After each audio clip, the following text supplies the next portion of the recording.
The story begins with a white-haired lady sitting drinking tea. At that moment, everyone in the room is gossiping about her. The girls say that she is the same lady that the prince was pursuing, who caused such a stir and is now offering her to another man. The ladies think this is impertinent. Their chosen man is Duke Rodney Hills. The women begin to discuss the Duke and say that he really does look divine. Just look at his eyes as dark as the night sky and his hair like silk. They wonder if the villain could threaten him, but then they calm down a bit because she is a talented magician and they fear that she will put a curse on them. Lady Bon Argentrose is the name of the protagonist. She is the youngest daughter of the Argente family, a magician and famous villain. Rhodalus is the Duke of the northern lands of Giles. The Duke asks Yvon if she feels comfortable. The girl says yes, but then corrects herself by saying no. She thinks the Duke is so impressive that her heart is beating too hard. The villainess tries to compose herself. Yvon looks at the Duke and asks him to listen to her. She apologizes for what she said at their first meeting and asks the Duke to lend her money. Rodney and everyone around her are speechless. The girl always wanted the villain more than the protagonist of the novel. Even if they scold her and point fingers at her, she will continue to be the villain born into a rich family. Yvon did not want to have a life full of problems and toxic people where her life would end in such a miserable way. A maid brings her out of her thoughts and asks if her mistress is hungry. The protagonist realizes where she is and shouts that everything is delicious. How could she lose her appetite with such a sumptuous breakfast? Yvon has begun to live the life she dreamed of, reincarnated in the body of the rich villainess of the novel. She is elated because her dream has come true. In the fantasy novel In the Light of Cordelia, Lady Bon is a cruel and immoral villain. After learning of her beloved Adrian's engagement to the novel's protagonist, Cordelia made a contract with the devil and obtained the power of darkness. The magician Yvon became even stronger thanks to the demonic power, became a great dark magician and tormented the protagonists. In the end, she met her end by dying tragically, but the protagonist could not allow this ending because of all the villains in the novels she read. She envied Yvon the most, who was the youngest daughter of the Duke. Her family owned a mine to produce orichalcum and several mines to produce precious stones. They had their own trading company that sold the finest magical items in the empire, and her father was the master of the magic tower, because in the long history of the family there were many outstanding magicians in the lineage. Yvon also had those abs, a perfect figure, a unique beauty and skill in magic. She was simply perfect. The girl thought about how in her previous life she was an orphan, living in a slum and working endless nights. In comparison, Yvon's life was too much for her. The garden at that time was the girl's job, to make the two main characters happy and have a happy ending. It's worth ignoring that landmine, that they are the main characters and there is no way Yvon will become a dark magician. The maid turns to her mistress and tells her that the Duke has come to see her. The girl gets out of bed and sees her father. His name is Kai the Silver. He is the head of the family and the master of the magic tower. Yvon's father says that he gave her a test rope and that for this the young woman has no remorse. He asks his daughter what she is up to again. Before the protagonist entered Yvon's body, she did something terrible. She threw a bomb at the place where the main characters had their date. There were no casualties, but throwing a bomb is too much. The girl thinks it's better to transform before Yvon does, so as soon as she's here, she's given the punishment of staying in her room without going out. She can eat whatever she wants and lie down on her bed whenever she wants. The protagonist thinks that if this is a punishment, let it last forever. Yvon wonders if she's been eating and resting too much. She apologizes to her father and tells him that she'll just stay still and think about what she's done. But her father doesn't believe his daughter and asks if she can just stay in one place. Then he calls the aide-de-camp. The girl thinks she's going to be kicked out, but the head of the family tells his servant to give Yvon an errand with those documents. The girl is surprised and happy that she won't be kicked out, but she has no idea what the errand is. The servant says that it will be too difficult for the lady because the documents are related to the March branch. Of course, it's a simple task, but such a large amount for the lady. The protagonist is already thinking about how many documents there are and preparing for the fact that she will have to work at night here too. Her father shouts at her that from now on Yvon will work 6 hours every day. Yvon is even happy about this fact. It is heaven for her, who has been working 15 hours a day. Her father says that he will give her a week to complete the task. If she escapes this time, he will erase her from the family tree. The father warns his daughter to do the right thing, leaves the room, and the protagonist thinks that even though it is not complete harmony, she was glad to have a family. On her first day in the world, her father called her crazy. Yvon thought that he hated her. A white-haired lady tells her maid how great it is that she has not been fired. She says that she wants something sweet and the maid says that she will give it to her. Rodney is working on some documents. His servant asks him if he is rereading the documents and that tells him that they were kept in a desk drawer. The ward says that judging by the absence of news for 18 years, everything has long been forgotten there. The boy says that his father was worried until the end about not being able to pay the debt. He even wrote a will so that his son would make sure his request would be fulfilled if he returned. The boy says that his father was worried until the end about not being able to pay the debt. He even wrote a will so that his son would make sure his request would be fulfilled if he returned. The servant says that if necessary they will write it themselves and that it is not worth thinking too much about it. The Duke agrees because there is no point in worrying about something that has not yet happened. The servant says he is sure that the man will not contact the Duke. Rodney says that this is too confident, but the servant assures him that he has a hunch that never deceives him. The boy does not think it is right, but he will try to believe him. Kaiser sits at his table and looks at the papers in astonishment, wondering if it was his daughter. The maid says that she had a good idea. The father does not believe that Yvon could have done it. The servant says that this way the company's monthly sales can be calculated immediately, that the method of arranging square tables is a real reform. He realizes that he knew that Yvon had a bright mind since childhood, but it turned out to be so unusual that it astonishes. Kaiser thinks that his daughter would not like working with documents, so he orders Yvonne's personal maid to be called. When she enters the study, she greets her master. The protagonist's father wants to ask the maid a question. Kaiser asks the maid if she has noticed anything strange in Yvonne's behavior lately, since she is the closest to her and surely knows something. The maid says that she also wanted to talk to him because, to be honest, after the master imposed the punishment on his daughter, Yvonne was very depressed. Kaiser is very surprised, because she has never reacted like this before when her father scolds her. The maid continues her story and says that her mistress has started eating about half as much as usual. The father is still surprised that his daughter has eaten 6 times a day since she was a child. The maid mentions that she has heard from the other maids that her mistress has tidied up the desk in the study. Kaiser realizes that his daughter has changed so suddenly and there must be a reason for it. He thinks that it is probably because of the prince, since his open rejection must have shocked his daughter. The father reproaches himself for not having known and for having limited himself to scolding her. He comes to the conclusion that his daughter still cannot forget the prince. Yvon is sitting in her room eating sweets, thinking that she would not need her Excel skills. She was worried for nothing, because she thought that something serious had happened. The maid tells her master that although the white-haired lady does not show it, it seems that way. Yvon is lying on the sofa wondering if every day could be this peaceful. Kaiser, sitting with a cup of tea, cannot stop thinking about what happened. He thinks that his daughter was so in love with the prince and he did not even look in her direction. Yvon is carefree, active, beautiful, and magical, and is the eldest daughter of the Alhente family. The protagonist's father wonders what the prince has missed if it is on purpose that he has such a lavish date with the illegitimate daughter of the ruler of the kingdom of Mare. Kaiser slams his hand on the table and realizes that he can understand his daughter. Yvon then approaches the table. Seeing her father's actions, she asks him if something is wrong. Her father replies that there is not and calls her to come to him. The girl sits down at the table and asks if there is a problem with those documents, because she had tried, but if she had made a mistake, she asked to be asked.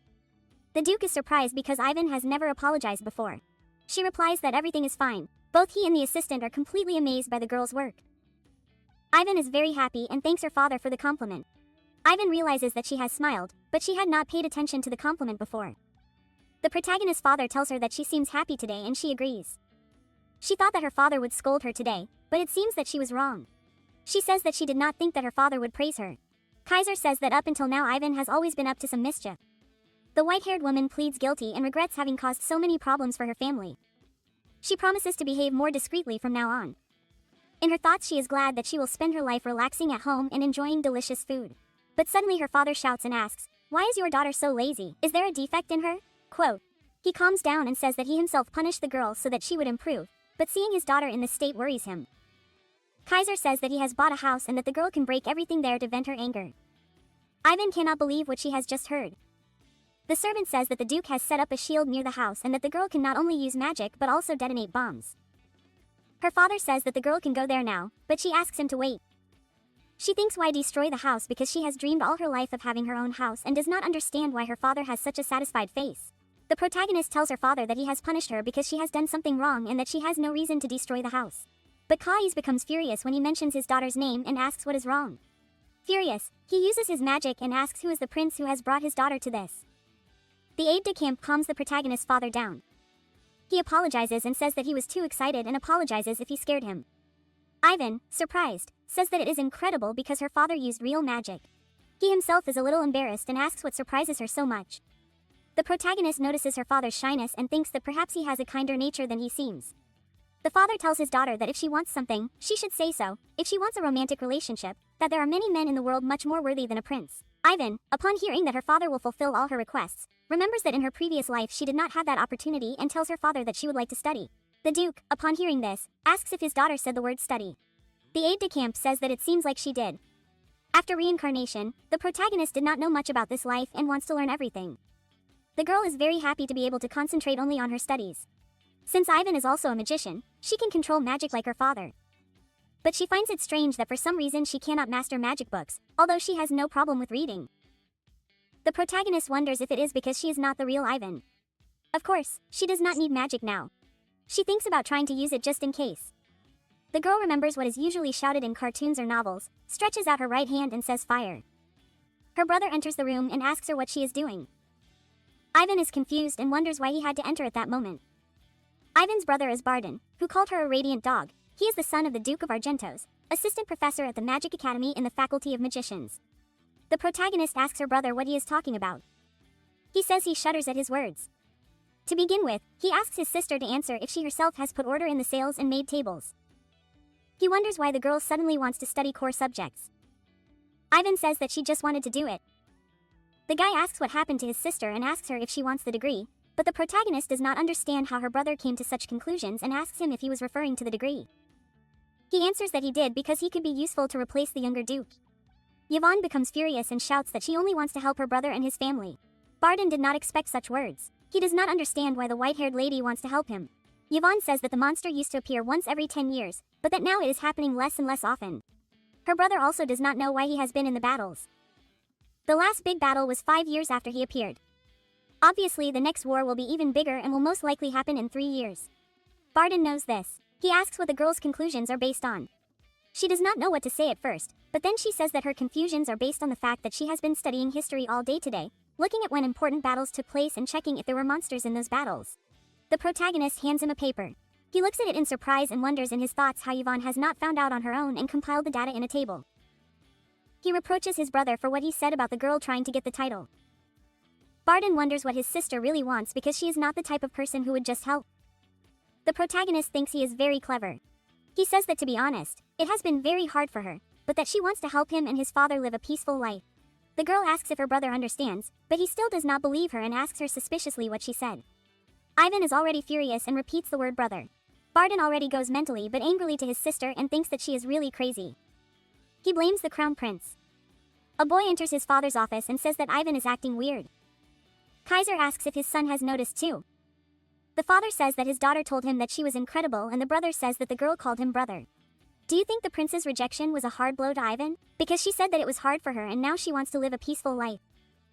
Also today the teachers who visited her said that her desire to know is commendable, but her eyes are full of madness. Bardin concludes that she is not herself now. He asks her, what is wrong with this prince? Kaiser says that he wants Yvon to meet a man that the prince cannot compare to, because perhaps her condition will improve and she will date someone better. Bardin agrees and says that it is better than staying home all the time.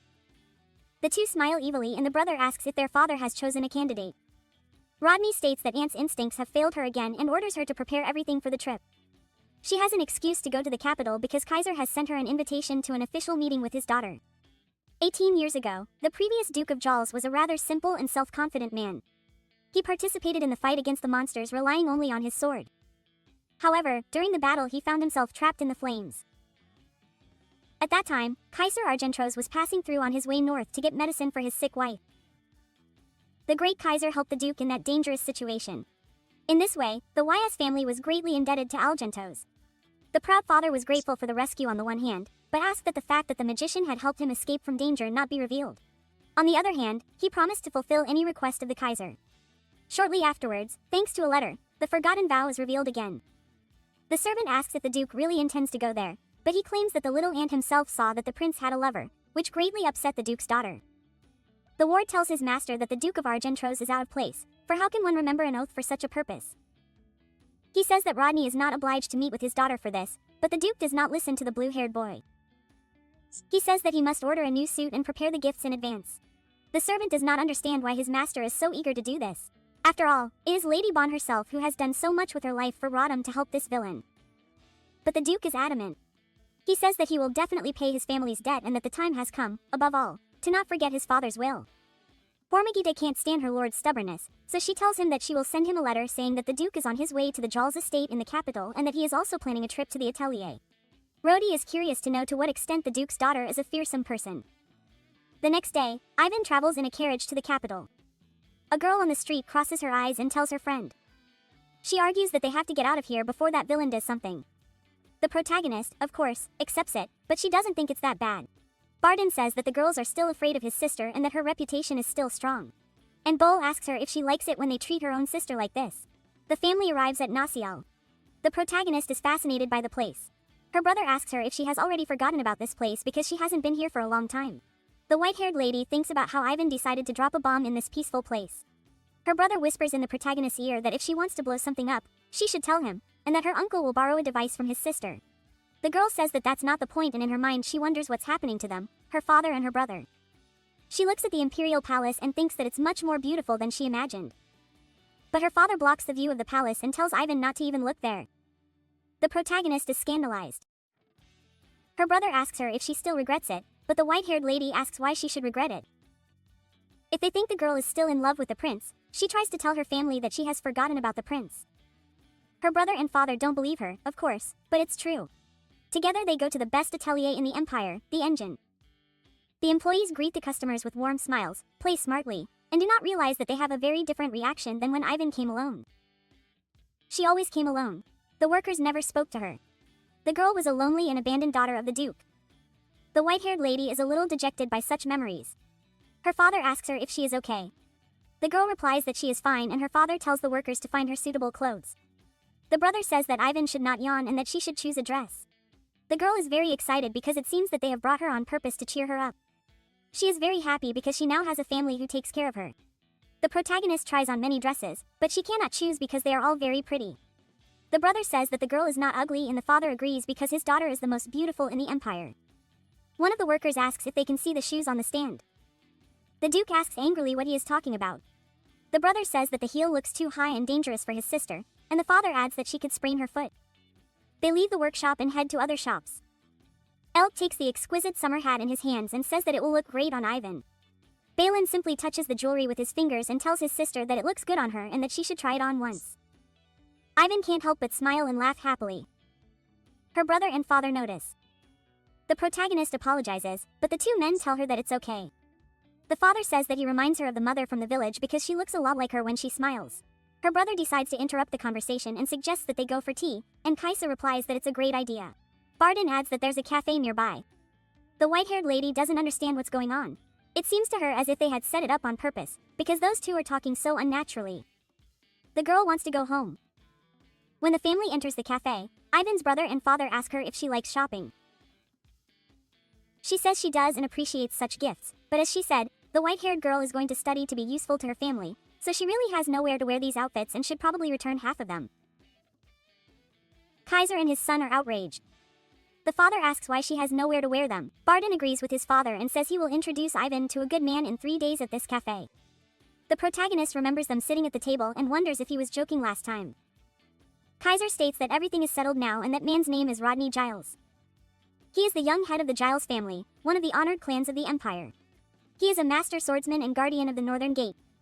The white-haired lady also thinks she has heard something about him. They say he is a handsome, chivalrous, and versatile man whom they admire. That's what his dance teacher said. The protagonist asks her in-laws why such a wonderful man would want her, a villainous brat with a terrible reputation. The father and brother disagree. Kaiser wonders aloud who would dare to give his daughter such a nickname. Barden says that even though he calls his sister a crazy, she is a decent girl. The protagonist is very touched that these people are protecting her now. She really is like family to her, even though she is not even the real Yvon. Kaiser has gone to the tower and Barden has some business to attend to. They are both very busy, but they have found time for Yvon's sake. The knight asks the white-haired lady if she is finished and she yawns. The protagonist realizes that when her father was around, her uncle behaved differently. The girl decides to teach him a little lesson and tells him that there is something on his arm. She screams that it is a wasp and starts hitting him on the arm. The knight screams and falls. The white-haired lady does not think it is so serious and asks him if it hurt. The knight says he would rather be stung by a wasp. He says the lady's weapon, that is, the lady is very strong. The girl looks at his hands in admiration and says they are golden fists. Suddenly she notices something strange. When she turns around she sees a dark aura near her. The girl gets scared and asks if it is a black mist. Whatever it is not pleasant. The protagonist begins to trample on this aura. He begins to say that the girl is a great magician and asks her if she thinks this is the end. Yvon gets goosebumps because this disgusting thing also talks. The knight does not understand what is happening and asks if his lady is angry. The dark consistency disappears and the protagonist asks her servant if he has seen it. There was something black and unpleasant. The knight asks what she is talking about and if she is trying to intimidate him on purpose. The white-haired lady begins to think she is imagining things, but she cannot be. The prince walks through the greenhouse and notices that it is very peaceful. He asks if this tranquility has been worth much. Bardin replies that it is all due to the great efforts of the imperial family and the other clans. Especially Duke Yells, who single-handedly defended the northern gate, contributed a great deal, but the white-haired boy did not even get to meet him. Adrian Brevente is the crown prince of the Burnett Empire and a master swordsman. The prince says that he has heard that young Gels is going to visit the capital for the first time. Bardin asks if it is true. He realizes that the news has already reached the prince himself. Adrian asks if Duke Jess's arrival in the capital has anything to do with Yvon Argentrose. The white-haired boy says that he does not know. The prince says that the girl is studying history, etiquette, and even social skills. He says that he understands the heroine's efforts, as she tries to take the place of a princess.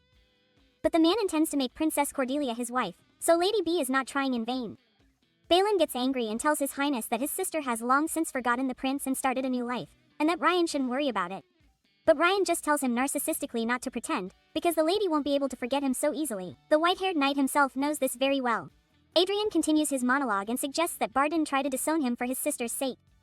The white-haired knight thinks that if it weren't for the title of prince, the man in front of him would have already been defeated.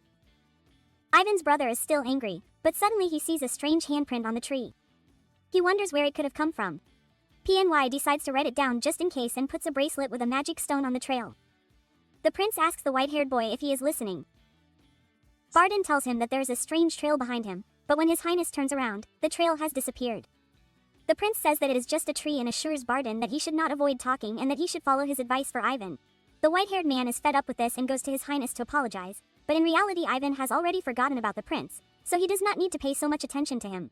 He and his father do not want Yvon to take the princess's place. The prince is stunned by such words and does not know what to answer. Bardin bows to the prince and leaves. The white-haired man asks him what Yvon has found in Adrian and states that he does not know men at all. The girl's brother tries to prevent her from making the same mistake. At that moment, the man who coughs up blood thinks that the girl has killed his evil spirit with a kick, assures that he will pay for it and leaves a dark mark on the tree. The maid walks around the room with her lace and thanks her mistress. Yvon says that Carol has already thanked her, that she is very understanding and that there is no need to thank her anymore. The protagonist reflects on her maid's delight in some lace strips. The maid asks her mistress why she immediately sat down to read her books as soon as she returned. Yvon says that she is looking for something. She wants information about monsters related to shadows, but she does not see any. The girl wonders what it is. She realizes that Yvon had many ill wishers. Could someone be trying to kill her? Does she think the genre has suddenly changed to thriller? The protagonist finds nothing in the books and wonders if there is any other information. She asks her maid if she remembers that the girl told her not to touch anything. Carol shouts that she has not touched anything. The white-haired girl realizes that the maid knows something and asks her what it is. The maid shouts that it is the right drawer that is in the artifacts laboratory, which is a bomb-making room. But the girl reiterates that she honestly hasn't touched anything and assures that it is true. Yvon says that she knows and that she only asked. She thinks about the bomb-making room and concludes that Yvon really liked blowing up buildings. She asks her maid to tell her if anyone wants to come in. Carol obeys and says that if she finds out that someone has come in, she will throw the bomb out of the earring without delay. The protagonist looks at the earring a little bewildered. She hadn't realized that it was a bomb. She thinks that Carol has remained as Yvon's maid for some reason. At night, a white-haired lady decides to take a look at the laboratory. She enters the room with a lamp. The girl thought that the laboratory would be dark and boring, but it is different. She starts looking at and touching everything. The protagonist finds the table that Carol was talking about. She reaches into the drawer. When she opens it, the girl sees that it only contains a diary. She asks her why it was so important that Yvon give the bomb to Carol. The white-haired woman tries to open it, but unfortunately it doesn't work out. The protagonist thought that she wouldn't be able to do it with Yvon's power, but the diary won't open. When she looks around, she notices a book on the shelf. She picks it up and opens it to a marked page. On it, the protagonist sees the line "Magical memory loss and heals." The book falls from her hands when the girl realizes that the previous owner of the body had magical memory loss. Sitting at a table near a book, she says that she thought she could use magic because she's not the real Yvon. It turns out that she was sick. Luckily, there's a way to cure herself. She just needs to crush a kilo of crystal, and if she drinks it regularly, a complete cure is possible. The girl's gaze falls on the price of the jewel. Bouquet is worth 10 million gold pieces and 1 kilo is worth 100 million. She is shocked to see such figures, as it was an exorbitant price for the time. The Duke tries on a new suit and rumors spread that the clothes were made especially for him because they fit him perfectly. Another employee says that it is an important part of his lineage to work for Yul's. After the fitting is finished, the Duke says that we should prepare everything to these dimensions. While putting on his suit, the boy asks his servant if there is any news from the north. And answers that fortunately there is no news of monsters and asks if his master plans to return to the north after tomorrow's meeting. The Duke answers that he does, because monsters have been appearing too frequently lately. The maid asks her mistress if she did not sleep well last night, since her tea is pale. Yvon answers that she did not and says that she wants to buy something, so she has to look at her list of possessions. Carol states that there has been no change since the last sale of the mine. The protagonist realizes what her maid has said and turns around abruptly. She asks the maid many questions about why this mine was the last mine and if there is nothing else. Carol says that her mistress has spent everything on loans from a magic company, and Bon realizes that the daughter of the rich is penniless. If she is in a dream that she cannot use magic in a dangerous situation, what will she have to do? She tells the maid that she does not care what kind of jewelry she wants and orders her to collect and prepare the magic ball as soon as possible. Carol compliments her mistress and tells her that she looks beautiful with any jewelry. The protagonist wonders what is wrong but thanks her maid. Through the magic ball, the girl contacts the branch manager of the gem company and he informs her that the price of TS is 20 million per gram. The branch manager says that the girl contacted them just in time, that the price is very good now and that last week it was 30 million. The protagonist asks if there is any cheap TS by any chance. Her interlocutor laughs and says that the girl knows how to joke. After all, money is money, but this crystal is usually sold by the gram and if she needs a kilo of it, she will probably have to buy all the tis in the empire. The white-haired lady wonders desperately in her thoughts if it is difficult to get it even with money. The maid calls her mistress, but she continues to think. The girl thought that this life would be easier for her. Yvon looks at the cup she is drinking from and thinks that it looks expensive. She wonders how much a cup like that could cost. She also thinks that if she sells the clothes she will get a lot of money. A man's voice brings her out of her thoughts and asks her what the lady is thinking. The protagonist remembers that she now has a presentation with her fiancé and it is official. She apologizes. The girl already knew that the Duke was handsome, but she did not think he was this much. She wonders where her father alone got him. Yvon would even like to be the first to give him a second date, but now was not the time for that. It would be better for both of them if the white-haired lady finished soon and left here. She asks the Duke to listen to her and asks if he can lend her some money. An uncomfortable silence hangs between them, and Bon thought that after such words he would lose the power of speech and quickly leave the place. The protagonist does not understand why the guy has not left yet and continues to stare at the girl like that. She thinks it would be better if she smiled or started insulting. Rodney asks how much the white-haired lady needs. The protagonist says that it is a perpetual and interest-free repayment of about 200 million gold, but the Duke just reaches into his jacket pocket. YV can't believe that he is actually willing to lend. She thought he would start arguing and refuse her. When Jill takes a pen out of her pocket, the white-haired lady remembers that he is a master swordsman and fears that he will hurt her with that sharp object. But the Duke only signs a paper. Yvonne looks at the guy's eyelashes, notices that they are long. Her eyes fall on Giles' beautiful hair and she wonders what shampoo he uses. The protagonist notices that the Duke's nose is as precise and sharp as that of a true master swordsman. The white-haired lady thinks that the man sitting across from her is charming. I guess he's the reason the word beauty was invented. He also has long, pretty fingers. Looking at them, the girl notices that Rodney is writing something on a piece of paper with his beautiful hands. Looking closer, she sees that the guy is filling out a loan agreement. The protagonist thinks that he is completely crazy and that he is really going to lend her the money. About to stop the Duke, she grabs his hand, but then realizes what she has done and apologizes. She tells the Duke that he is very kind. The girl has heard that he is a fair and quite handsome man, but that even so, she cannot lend him money so easily. The protagonist herself is aware of her situation and asks if Rodney knows. Today is their first meeting and the guy is already willing to lend Yvon so much money. She says she can't allow it. Well, the Duke says he will simply lend her the money because he knows for sure that the girl sitting across from Lessel is a Lady Alhente. Besides, this money is from his personal fortune, so there's no problem. He says that even if the white-haired lady deceives him, there's nothing he can do. The protagonist thinks this man is too kind. She assures the Duke that the right thing to do would be to run away immediately, since the lady on the date is behaving very strangely. He approaches and Bonica is strange, so there's no need to run. Then the protagonist thinks she has to run, jumps up from her seat and says she has to go. Giles asks the girl to wait and tells her that he will accompany her to the mansion Alhente. The white-haired woman says she shouldn't do that. The Duke asks her if she really can't because he would like to get to know Yvon better. The protagonist's heart melts at these words and thinks that she also wants to get to know the boy, but she declines because for the Duke's sake she has to go first. She says they should say goodbye here. Then the boy asks if the white-haired lady could do anything for him. She suggests that she take a break the next time they meet and asks Yvon's opinion on the matter. She tells the protagonist that she will call her Yvon and that she can call her Rodney. The touch softens the white-haired lady's hand. The girl agrees to the request and smiles. After the meeting, the protagonist decides to rest by the fountain. She thought that her heart would jump out of her chest and that she was not worthy of such a man, but the girl was happy, although not for long because she would never see him again. Yvon sees the painfully familiar golden hair and realizes that he is the prince. She says that the lady is persistent because even on the day of their date she walks around looking for him. The protagonist thought that she would never find the favorite son of the emperor's concubine here. Adriana's real mother died, so he was adopted by the current empress, thus becoming the heir and always caring only about his reputation. That is why Yvon disliked him. If any of his clothes or accessories were a color that reminded him of Yvon, he defiantly avoided it in his appearance and repeatedly ignored the white-haired lady's declarations of love. Now the prince is all red in the face and wonders what he can do with the lady who is suffering so much because of him.